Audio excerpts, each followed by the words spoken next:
In today's Parenting, Navigating the Journey Together, we sit down with the Lake Charles family as they talk about their struggles with COVID-19 months after recovering and the fears they now face being competitive athletes.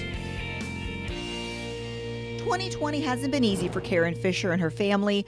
One child with COVID evacuating for a hurricane and then returning to a home that was destroyed. The odds were stacked against them. We found our house not in livable condition. We had all of our ceilings fall in, and just from water damage and wind damage. So we eventually, about a week and a half, 2 weeks into it, were able to find another location where we could live temporarily while we rebuild, clean out our house. By that time, I had a second child positive with COVID. And about a week and a half after that, my third one. So they all three ended up getting it during that time frame, which was just not super convenient. While trying to recover from coronavirus without electricity and running water wasn't ideal, Abby says it's been the after effects of the virus that's really got her down. It's just I can't breathe as easily, and I still get like headaches and spontaneous little random fevers every once in a while, and sleep a lot.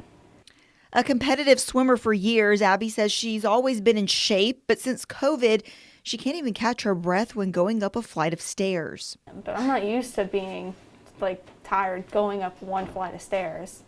So it's kind of like throwing off everything. Or like when I go to like PE or something at school and play tennis or something like that. Like something, I don't know.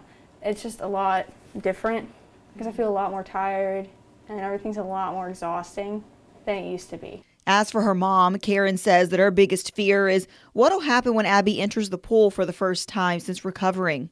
Will her body, mainly her heart, be able to handle it? It's a little scarier when it's your children, just because they have a long life ahead of them. You don't know what kind of long-term effects that could have. But I mean, all you can do is keep up with what you're hearing, what's the new information, and get them checked out as well as you can. Pediatric cardiologist Dr. Albert Gutierrez says that Karen is right to be concerned. While there have been some studies done, there are still many unknowns of what lasting impacts the virus can have on the heart.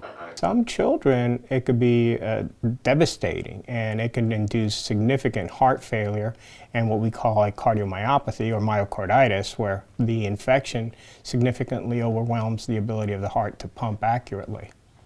He says his number one goal is to make sure that everything checks out before the child heads back to the field, court, or even pool. The take-home messages for athletes who wish to participate in competitive sports after a COVID infection, they really should be screened with an EKG and have careful evaluation by lab analysis to see if the inflammatory markers are still present or not.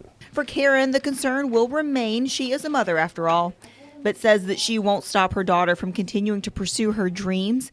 But she will keep a close eye, looking for any signs that could point to there being a problem.